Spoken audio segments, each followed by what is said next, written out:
Okay, this video we're going to be talking about some altered states of consciousness as far as hypnosis, meditation, and biofeedback goes. There are a lot of myths about these things, so we're going to try to address those.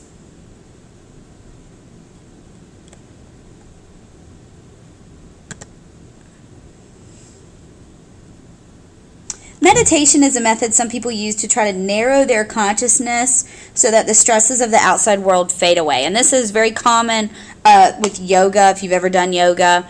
And studies have found that meditation is an effective way to lower your blood pressure. There's many different methods of meditation, and they all share a common thread. They focus on a peaceful, repetitive stimulus, and this focus helps people narrow their consciousness and become relaxed. They can suspend planning, worrying, and other concerns, and it's an important part of certain religions like Buddhism. Biofeedback is a system that provides or feeds back information about something happening in your body.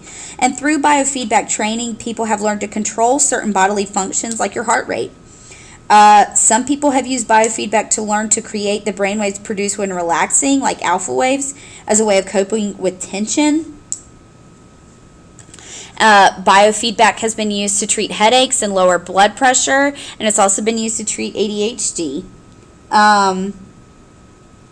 Biofeedback should only be attempted under medical supervision, though. Hypnosis is a condition in which people appear highly suggestible and behave as if they are in a trance. It's an altered state of consciousness. Some psychologists wonder whether hypnosis truly is an altered state of consciousness, and studies have shown that some of the same effects achieved by hypnosis can also occur without hypnosis.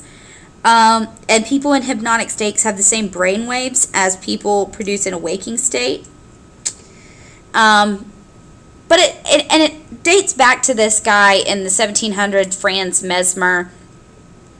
He said that the universe was connected by forms of magnetism, and so he would pass magnets over their body. Some would fall into a trance.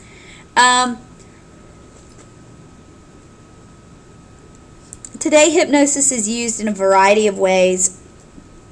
They use it to help clients reduce anxiety, manage pain, overcome fears, but there's still a lot that's not understood.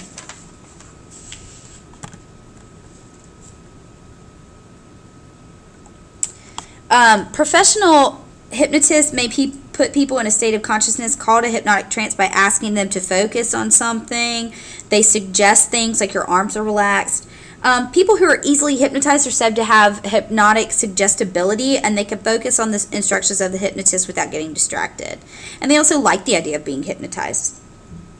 Freud said that people permit themselves to return to childish ways of behaving. And so they put fantasy and impulse before fact and logic, so they believe what the hypnotist is telling them. And they also enjoy becoming passive and waiting for the hypnotist to tell them what to do. Another view is called the role theory, and it says that people who are hypnotized are playing a part as if they are in a play. However, unlike actors in a play, the people may believe that what they are doing is real.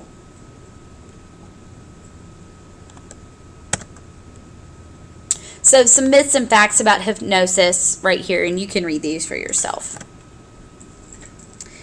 Police have occasionally used hypnosis to jog the memories of witnesses at a crime. Sometimes this has worked, sometimes it hasn't.